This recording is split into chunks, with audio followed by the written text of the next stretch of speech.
vamos a ver el ministerio del Mesías. El ministerio del Mesías.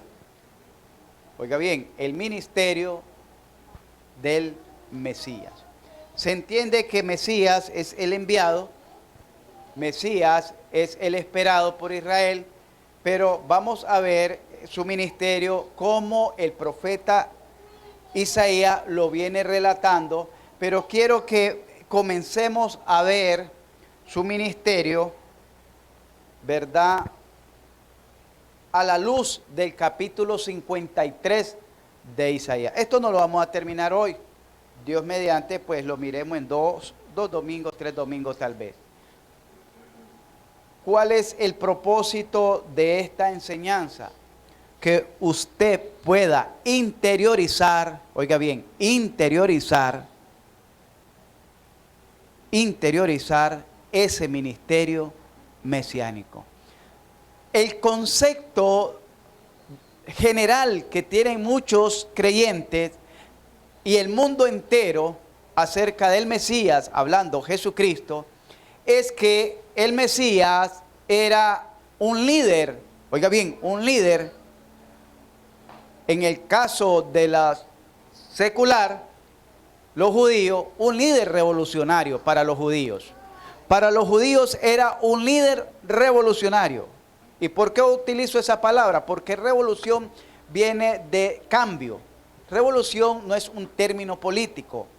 Revolución es un término físico y matemático, que quiere decir cambio. Cuando un motor gira, le dicen tantas revoluciones por minuto. Tantas revoluciones son las vueltas que da el motor en un minuto.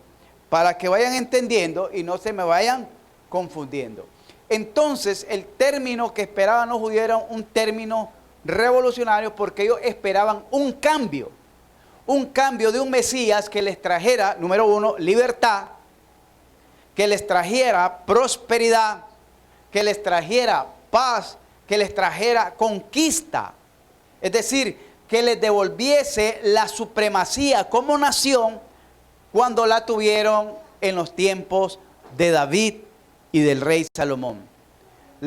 El reinado de David, de 33 años que duró gobernando todo Israel, porque 7 años estuvo gobernando solo un sector, creo que fue Hebrón, y después los 33 años restantes, sobre todo Israel, fue un reino de conquista tras conquista, pero detrás de cada conquista, el pueblo de Israel, el estatus social de ellos iba incrementando, iba subiendo, porque ellos iban haciendo feudales, ellos iban haciendo señores, y ellos iban prosperando, y ellos iban siendo respetados, ellos iban siendo reconocidos, iban siendo temidos. Y ya con el rey Salomón ni digamos, que su fama llegó hasta Etiopía, donde una reina viajó cientos de kilómetros para escuchar la sabiduría del rey de Israel. Entonces eso esperaban del Mesías. Socialmente también se habla de un personaje, oiga bien, socialmente se habla de un personaje que cambió la historia, la historia de la humanidad. ¿Por qué? Porque la humanidad, después de ser politeísta, la mayor parte de la humanidad ahora se ha inclinado a ser monoteísta, es decir, creer en un solo Dios. Politeísta es que la humanidad antes de Cristo creía en muchos dioses, y eso lo estuvo enseñando el hermano Mario en un martes. Entonces, socialmente, Jesús vino a cambiar la historia, vino a cambiar el tiempo, las edades, porque se cuenta antes de Cristo y después de Cristo. Las edades, las fechas están divididas antes del nacimiento de Jesucristo y después del nacimiento de Cristo. Entonces Jesús vino a cambiar socialmente trajo cambió la forma de creer en Dios cambió los tiempos y trajo cambio social. Porque aunque el mundo no vive bajo la gracia de Dios, pero no deja de tener un conocimiento, pudiéramos decir, de instinto, o un conocimiento vago, o un conocimiento de tradición acerca de Dios y de Jesucristo. Usted puede ver que las películas son de término secular, por decir así. Películas, término secular de Moisés, los 10 mandamientos en los años 80. Yo fui uno que lloré cuando miré esa película. Y ahora, hace unos años atrás, cuando pasaron la película de Mel Gibson, La Pasión de Cristo, mucha gente lloró y se quebrantó porque no conocían esa parte tan atroz de la historia del sacrificio de Jesucristo. Pero estamos hablando de gente que no es creyente. A través de esa información conoce del Mesías, de Jesucristo. Entonces, hermano, el ministerio de Jesucristo como el Mesías, entonces miramos que era el ungido, que era el enviado. Mesías el enviado y Cristo el ungido. Jesucristo, el Salvador ungido. Y comienza el versículo, leeremos el versículo 1 y el versículo 2. Dice, ¿quién ha creído a nuestro anuncio? ¿Y sobre quién se ha manifestado el brazo de Jehová o de Adonai? Subirá cual renuevo delante de él, y como raíz de tierra seca no hay parecer en él, ni hermosura. Le veremos más sin atractivo para que le deseemos. Oremos. Padre, te damos gracias en esta noche por todas tus bendiciones. Gracias por tenernos aquí como tu iglesia. Gracias por tu misericordia. Gracias, Señor, por la escuela bíblica dominical, por los maestros, por los niños, por los alimentos que se impartieron. Y gracias por todo lo que estás permitiéndonos hacer. Gracias por cada hermano, adulto, joven y niño. Señor, te ruego que sea tú glorificándote en esta noche, dándonos sabiduría y entendimiento, y que podamos aprender un poco más acerca de tu palabra. Por Cristo Jesús te lo pido. Amén y amén.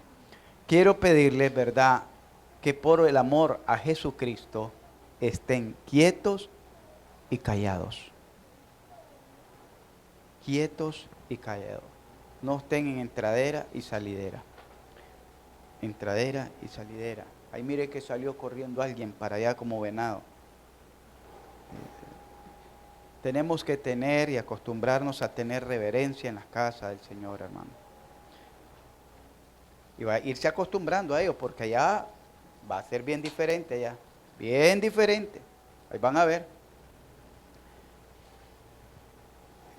Queremos madurar, queremos crecer, y para ellos necesitamos hacer cambios en nuestra vida. Les decía, hermanos, que el ministerio del Mesías comienza el profeta Isaías, y precisamente el profeta Isaías, dentro del Antiguo Testamento y todos los profetas, se le conoce como el profeta mesiánico. Isaías es el profeta que anunció desde el nacimiento, oiga bien, nacimiento, cómo iba a ser el nacimiento de Jesús, que ahí lo vamos a ver, cómo iba a ser su ministerio, cómo iba a ser su muerte vicaria, y cómo iba a ser su regreso, y cómo iba a ser la restauración de su pueblo en su regreso. La gloria de ella. Y cómo iba a ser el reinado de ese Mesías. Un reinado glorioso. Es el único que lleva ese hilo proféticamente desde su nacimiento Y no desde su nacimiento, sino desde su, ¿cómo le llaman? Cuando queda embarazada la mujer. Sí, pero desde su concepción, gracias, desde su concepción, cuando coincide, ¿verdad? Coincide la mujer, entonces en este caso María, desde su concepción, ¿quién iba a ser ella? Las características de ella. ¿Quién iba a ser el niño? Las características del niño. ¿Cuándo iban a ser? ¿Cómo iban a ser? ¿Cuál iba a ser su atributo? Hasta dice de qué se iba a alimentar, de leche y miel, dice. Qué tremendo. Y después habla de su ministerio, de su rechazo, el pueblo lo iba a rechazar, etcétera, etcétera. Pero vamos a ver eso más adelante. Pero aquí vamos a ver de manera un poquito más clara cómo era el ministerio mesiánico. Y comienza con una pregunta retórica. ¿Por qué dice una pregunta retórica? Porque es una pregunta al aire, no es una pregunta directa hacia una persona o hacia un grupo de personas que se espera que den una respuesta, sino que es una pregunta al aire. Y comienza con esta pregunta: ¿quién ha creído a nuestro anuncio? ¿Quién ha creído a nuestro anuncio? ¿Y cuál es? Y cuando dice a nuestro anuncio, está incluyéndose no solo él, sino todo el ministerio profético. Todo el ministerio profético que se venía desarrollando a través de la historia de la humanidad. ¿Quién ha creído a nuestro anuncio? Vamos a ver, hermano, en referencia a ese ministerio profético, dice que ya en el Antiguo Testamento hacía referencia al Mesías que vendría, al Salvador y Redentor. Así, en la maldición de la serpiente, inmediatamente posterior a la caída en el pecado, ya se encuentra oculta la primera mención al Redentor que vendría, que se conoce ese versículo como el protoevangelio. Génesis 3:15 nos dice: y pondré enemistad entre tu simiente, le dice Dios a la serpiente, entre tu simiente y la simiente de la mujer. Primero habla de una rivalidad, una enemistad, una separación, una distinción. Y segundo dice, ella, hablando de no de la mujer, porque ahí hay una mala interpretación por los amigos católicos y hacen una muñeca representando a la Virgen con los pies sobre una serpiente. No sé si han visto eso. Hay una media luna, hay unos disque angelitos que son caritas de niño con una alita ahí de paloma y una mujer con los pies sobre una serpiente. Y en la pie hay una luna y 2 estrellas. Cuando dice, ella te herirá en la cabeza, no se está refiriendo a la mujer, se está refiriendo a la simiente que viene la mujer, porque dice, y pondré enemistad entre tu simiente y la simiente suya. Ella te herirá, pero le está diciendo la simiente, te herirá en la cabeza y tú le herirás en el calcañar. Es decir, iba a ser una herida, pero no de muerte. Ahí se habla del ministerio profético como Jesucristo, como redentor, como redentor. Es decir, está hablando que Él va a redimir nuestras almas con su sacrificio humano. A eso se le conoce como el protoevangelio. Entonces miramos que la venida de Jesucristo en la Biblia está anunciada desde Génesis. Pero la pregunta que hace el profeta es, ¿quién ha creído a nuestro anuncio? A nuestro anuncio. Si está anunciado desde Génesis. Por ejemplo, el escritor del libro de los Hechos hace mención, oiga bien, hace mención que Melquisedec, rey de Salem y sacerdote del Dios Altísimo, que salió al encuentro de Abraham con vino y pan, y dice que salió al encuentro y bendijo a Abraham, es un tipo de Jesucristo. Dice allá el libro de los Hebreos, en Hebreos capítulo 7, y ese relato aparece en Génesis 14, 17 al 20. Si ya estaba ese anuncio profetizado en una persona o por medio de una persona, un prototipo de lo que iba a ser el Mesías, que es el único que dentro del pueblo de Israel tiene 3 ministerios que no podía tener ningún otro hombre. Jesucristo se conoce con el ministerio de profeta, se conoce con el ministerio de rey y se conoce con el ministerio de sacerdote. Samuel fue profeta, fue sacerdote, fue juez, pero no fue rey.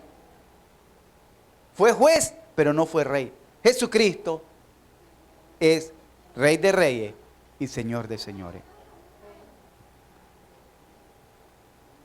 También el apóstol Pablo nos enseña en 1 Corintios capítulo 10 del versos 1 al 4 que Jesucristo estaba profetizado en el peregrinaje del pueblo de Israel durante 40 años en el desierto. Jesucristo, el Mesías, estaba profetizado en el peregrinaje del pueblo de Israel por el desierto durante 40 años. Y estaba representado por una roca. Por una roca que por medio de esa roca Dios le dio a beber agua al pueblo en varias ocasiones, más de una ocasión. Y dice Pablo que esa roca lo seguía en 1 Corintios capítulo 10, verso 1 al 4. Y la roca que lo seguía, quiere decir que esa roca que representaba a Jesucristo acompañó en el peregrinaje al pueblo de Israel por el desierto durante 40 años. Pero también podemos ver que los primeros prácticamente 10 capítulos del libro de los Hebreos, oiga bien, demuestran a Jesucristo en una representación dentro del antiguo pacto que era superior a Moisés, porque Moisés habló de él diciendo que Dios iba a levantar un profeta en medio del pueblo. Después de mí, Dios levantará un profeta en medio del pueblo, a él oíd, dice. Jesucristo era superior a los hombres. En Hebreos capítulo 1. Porque a cuál de los hombres Jesucristo era superior a los ángeles. Porque también a cuál de los ángeles dijo Dios, siéntate a mi diestra hasta que ponga todos tus enemigos por estrado de tus pies. Salmo 110. Entonces el libro de Hebreos hace una representación tipológica de que todo el antiguo pacto se cumplió en Jesucristo y que Jesucristo como Mesías, el Mesías esperado por el pueblo de Israel, estaba representado ahí. Y no solo en los personajes, sino que hasta lo que estaba enseñando el hermano Mario, en las fiestas, en los sacrificios, en los corderos, en las gavillas, que eran las vainitas de grano, en el pan sin levadura que comía el pueblo. Ahí estaba representado Jesucristo. Estaba representado hasta en la sangre con que se rociaban los utensilios, la sangre con que se rociaba a los pecadores, la sangre con que se roció el tabernáculo, la sangre con que el sacerdote roció todo y hasta sí mismo. Ahí estaba representado hasta en la sangre Jesucristo. Y eso lo dice Hebreos 9:14 y Hebreos 10:14. Hebreos 10:14 dice que con solo una ofrenda hizo perfecto para siempre a los santificados. Y Hebreos 9:14 dice que si la sangre de los toros y de los machos cabríos podían limpiar la culpa de los pecadores, cuanto más la sangre de Jesucristo limpiará vuestras conciencias de obras muertas para que sirvamos al Dios vivo. Está hablando de la sangre, ya no del animalito, sino de la sangre. Entonces nosotros podemos ver que el Mesías estaba representado en cada una de las actividades que se hacían hasta en el tabernáculo, hermano. En cada una de las abluciones, en cada uno de los sacrificios. Ahí estaba representado el Mesías. Pero la pregunta del profeta Isaías es: ¿quién ha creído a nuestro anuncio? Comienza con esa pregunta. Para que usted se dé cuenta, en el Talmud, el Talmud es la interpretación bíblica. ¿Cómo se llama el primero libro que mencionaste de los profetas? En el Tanaj, es de los profetas.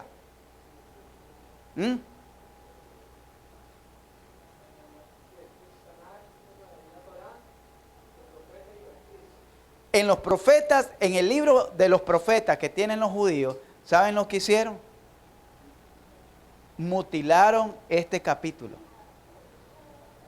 Hablan de la venida del Mesías, hablan del capítulo 6, hablan del capítulo 9, hablan del capítulo anterior al 54, el 51, el 52 y el del 66 de la gloriosa restauración, pero no hablan de los sufrimientos del Mesías, porque ellos no esperan un Mesías que venga a sufrir, ellos esperan un Mesías que venga a reinar.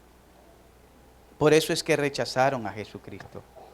Ahora miramos que también algunos profetas del Antiguo Testamento hacían referencia con un poco más de detalle en relación al Mesías.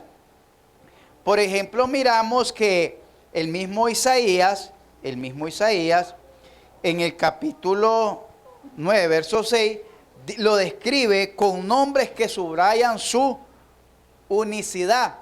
Unicidad, dice: porque un niño nos es nacido, hijo nos es dado, y el principado sobre su hombro, y se llamará su nombre admirable, consejero, Dios fuerte, Padre eterno, príncipe de paz. Ahí hablamos de que en el capítulo 9 al capítulo 53 habían pasado décadas por parte del profeta Isaías. Miqueas anunció el lugar del nacimiento del Señor. Miqueas dice: pero tú, Belén Éfrata, pequeña para estar entre las familias de Judá, de ti me saldrá el que será Señor en Israel, y sus salidas son desde el principio de los días hasta la eternidad. Malaquías profetizó a alguien que prepararía el camino del Hijo de Dios. He aquí yo envío mi mensajero. Está hablando de Juan el Bautista, el cual preparará el camino delante de mí. Y vendrá súbitamente a su templo el Señor, a quien vosotros buscáis, y el ángel del pacto, a quien deseáis vosotros. He aquí viene, ha dicho Jehová de los ejércitos. Malaquías 3:1, y lo puede relacionar con Mateo 11:10. El que preparó el camino para la venida del Señor Jesucristo y del Mesías fue Juan el Bautista. Zacarías describió la entrada del Señor en Jerusalén.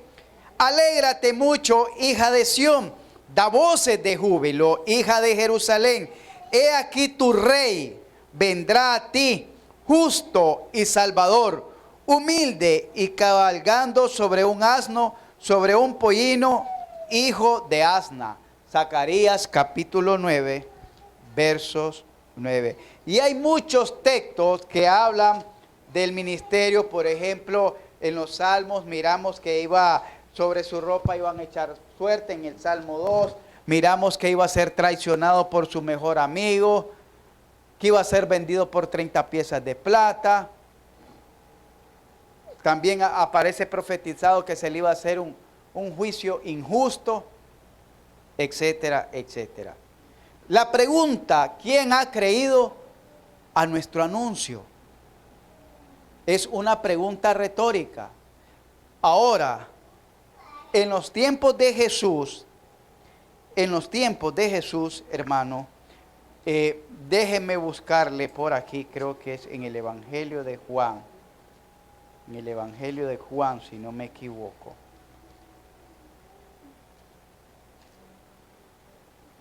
Donde dice que ni aún la gente, viendo todas las señales que hacía el Señor Jesús, ni aún así creían.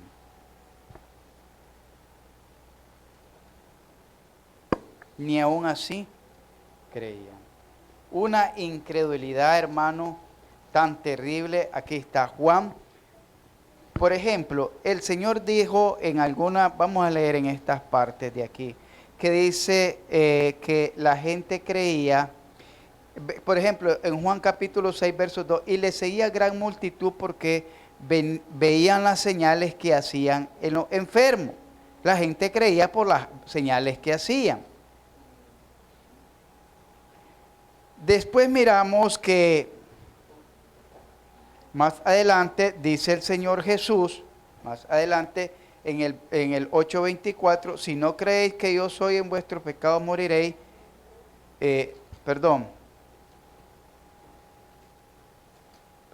Aquí en el 12:37 dice, pero a pesar de que había hecho tantas señales delante de ellos, no creían en él. En Juan 12:37 dice, a pesar de que había hecho tantas señales delante de ellos, no creían en él. Mire bien, fue anunciado, fue profetizado y hace una pregunta irónica el profeta. ¿Quién ha creído a nuestro anuncio? 500 años antes de su venida. 500 años antes de su venida. Y cuando viene a la tierra, dijo el mismo Señor Jesús, dice el escritor, que muchos no creían ni aún viendo sus señales. Pero todavía está esa pregunta, ¿quién ha creído a nuestro anuncio? El anuncio que habla aquí el profeta Isaías es el anuncio de las buenas nuevas de paz. Y las buenas nuevas de paz se refiere al Evangelio. Lastimosamente, habemos muchos cristianos, oiga bien, que estamos en la iglesia, pero no creemos en el señorío de Jesucristo.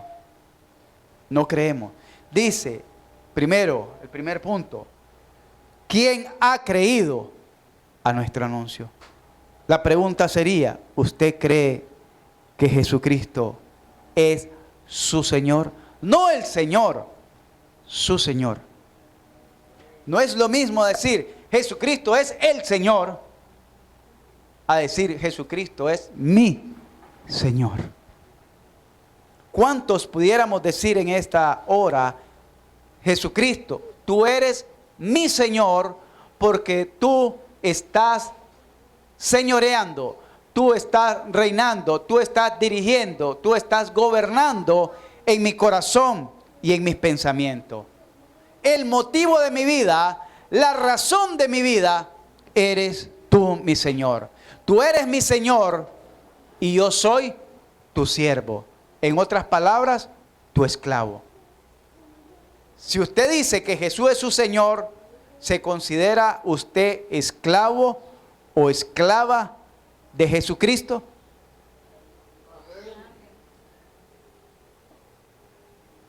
Dos esclavos, ¿y el resto qué son? Amos, dueños, capataces. ¿Quién ha creído a nuestro anuncio? La primera pregunta. La segunda pregunta, hermanos,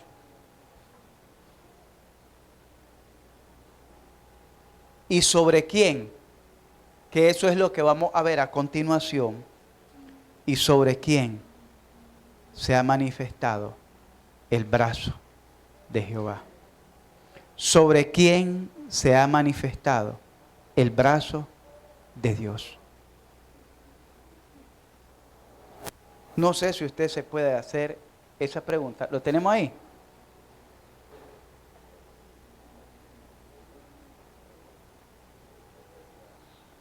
Para usted, ¿quién es su héroe? ¿Quién es su héroe? Yandir dice que Goku, está bien.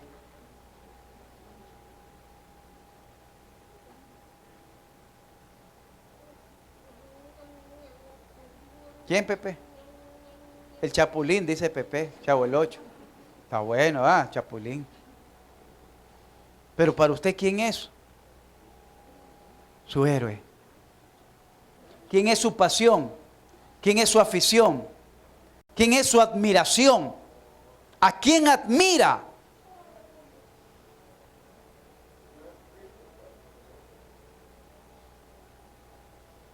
¿A quién admira? ¿Y sobre quién se ha manifestado el brazo de Dios? ¿Sobre quién Dios se ha dado a conocer? ¿Sobre quién Dios se ha revelado? Hebreos capítulo 1 nos enseña acerca de este término. Veamos Hebreos capítulo 1 en el versos, creo que en el versos 2.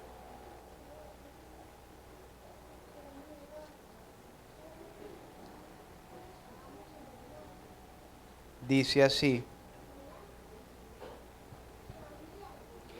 en estos postreros días nos ha hablado por el Hijo. Oiga bien, no se distraiga. En estos postreros días nos ha hablado por el Hijo, a quien constituyó heredero de todo y por quien asimismo hizo el universo, el cual, siendo el resplandor de su gloria y la imagen misma de su sustancia, y quien sustenta todas las cosas con la palabra de su poder, habiendo efectuado la purificación de nuestros pecados por medio de sí mismo, se sentó a la diestra de la majestad en las alturas. ¿Sobre quién se manifestó el brazo de Dios? Ahí está la respuesta. Y si Jesucristo, el Mesías es el Jesucristo, y el pueblo de Israel lo rechazó, ¿sabe por qué cómo fue que rechazó el pueblo de Israel a Jesús? No lo rechazó únicamente por decir es que vos te haces Dios, sino que no le convenía lo que Jesús enseñaba. De esa manera lo rechazó. No le convenía lo que Jesús enseñaba, porque Jesús lo llevaba al límite. ¿Y cómo es eso al límite, pastor?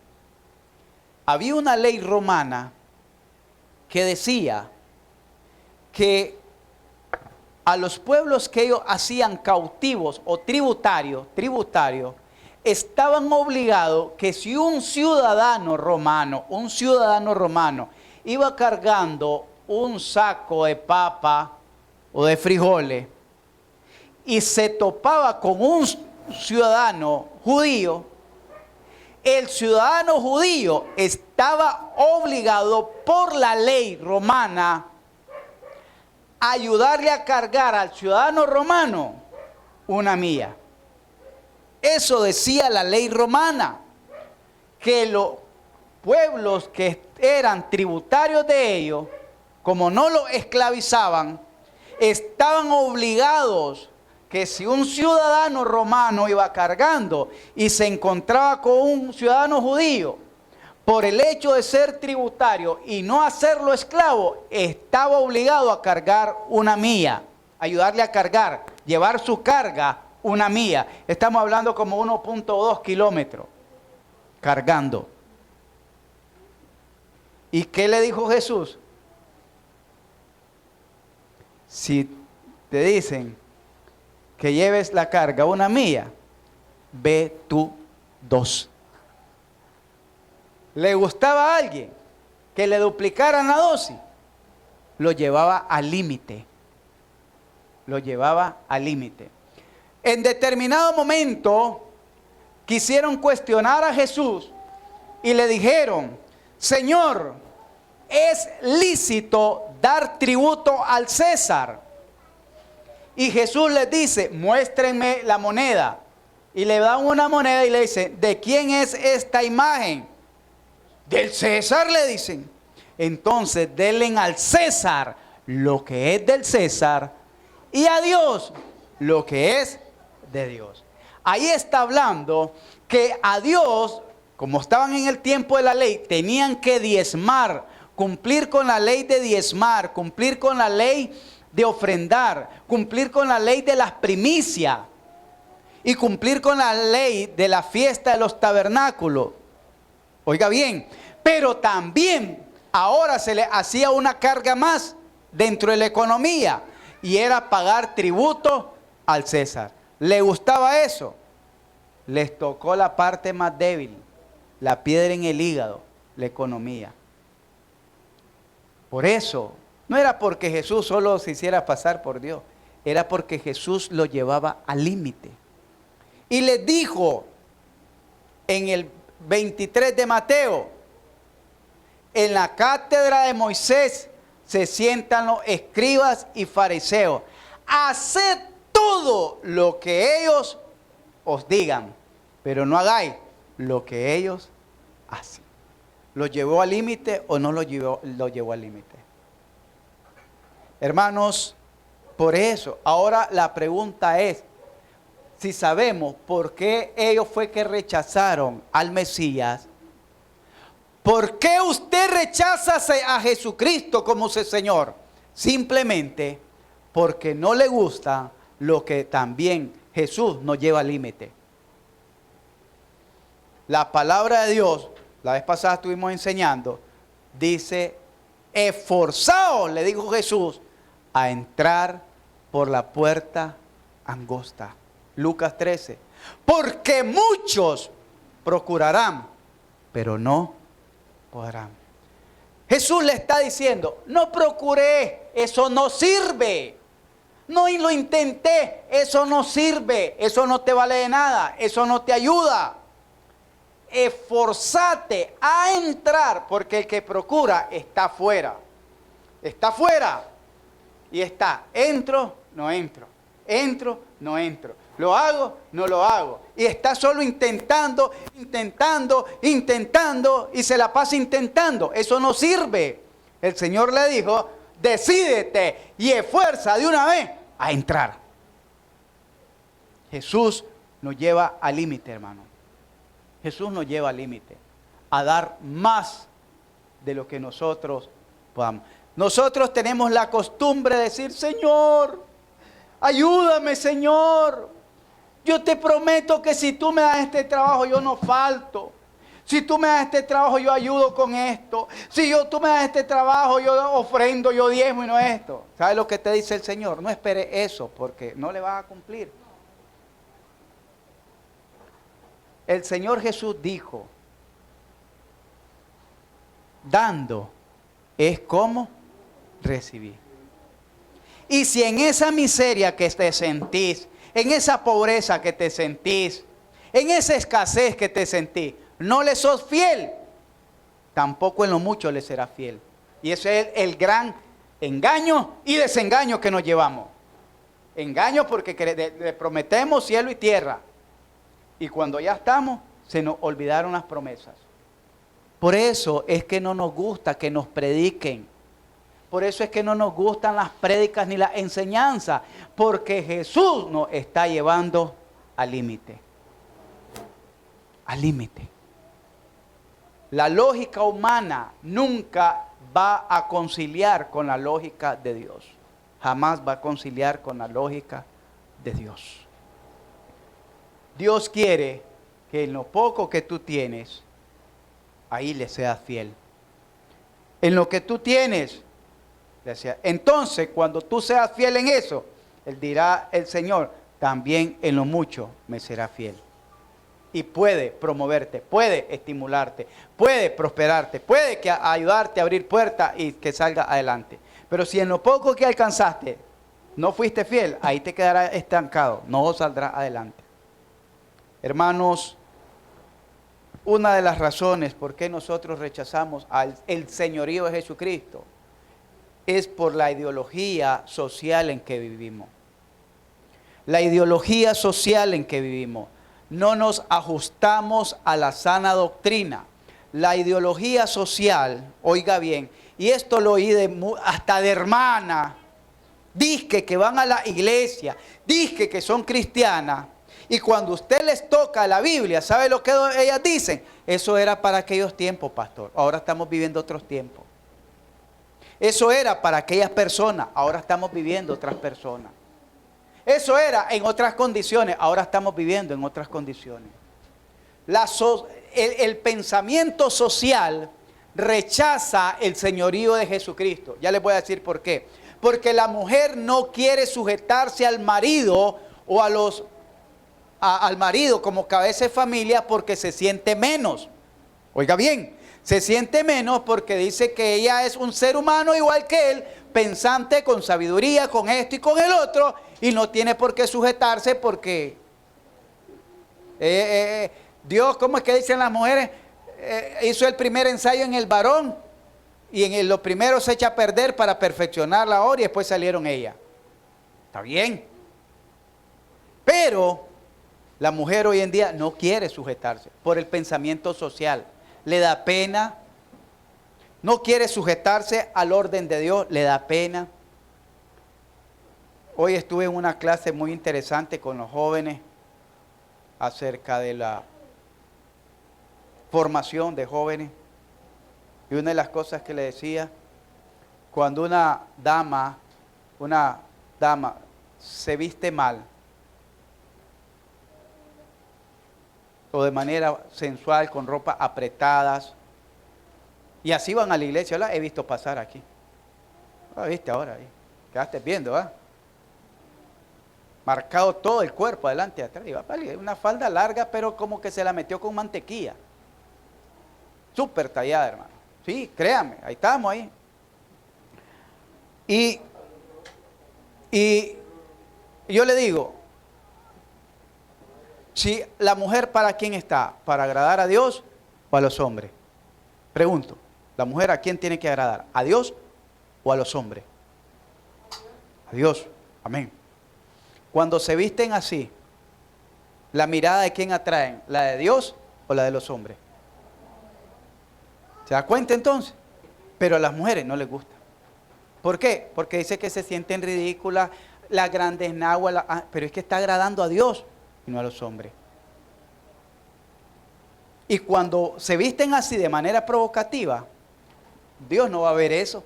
Dios va a apartar su mirada. Y los hombres de la esquina no van a apartar su mirada, le van a echar su mirada. Y le van a decir hasta además. Pero eso no les gusta. ¿Por qué? Por el pensamiento social. Tienen que andar vestidas a la moda. Los hombres no les gusta sujetarse a las autoridades de la iglesia. ¿Por qué? Porque también el pensamiento social es machista. Y dicen, ya cuando llega como Pepe, que ya le están saliendo los bigotes, ya no les gusta que le hablen fuerte, ya no les gusta que le digan lo que tienen que hacer, que le digan cómo lo tienen que hacer, que le digan cuándo lo tienen que hacer y por qué lo tienen que hacer. Ya no les gusta a los hombres. Más cuando ya son cabeza de familia, no les gusta que le llamen la atención, no les gusta que lo exhorten, no les gusta que lo corrija. ¿Y quién es el pastor para decirme nada? ¿O quién es el hermano Riero, hermano qué, para que nos diga algo? No les gusta.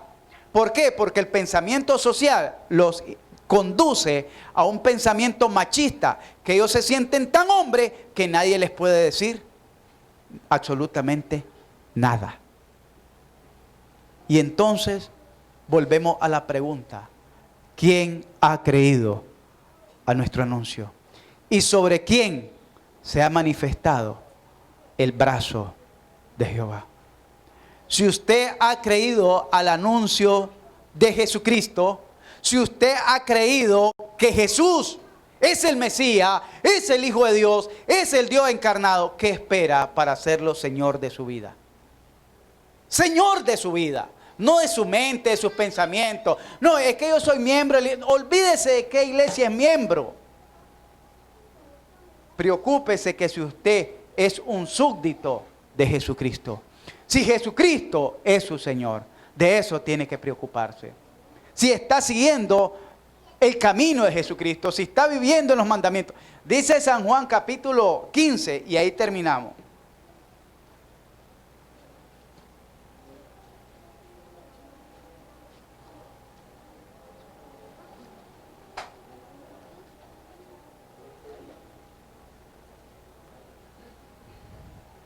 Dice así: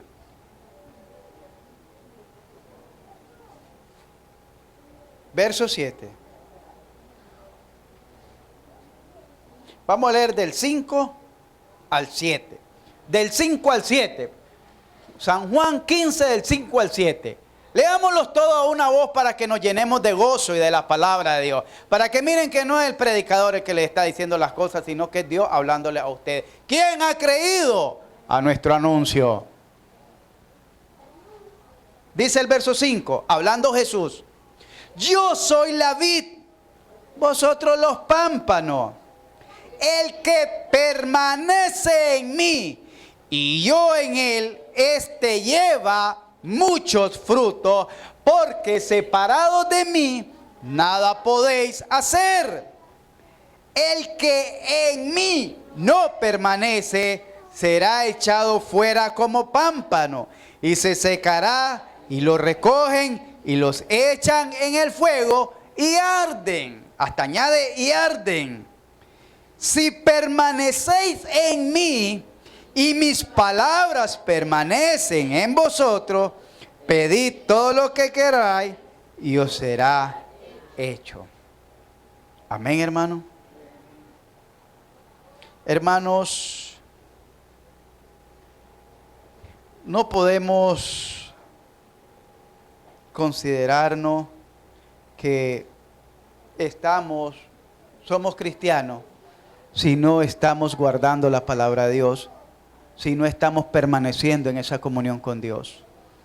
La pregunta que hace el profeta: ¿quién ha creído a nuestro anuncio? Solo hemos estudiado 2 versículos de ese capítulo. Vamos a seguirlo estudiando con la ayuda del Señor el próximo domingo, si Dios así nos presta vida. Pongámonos en pie. Vamos a orar.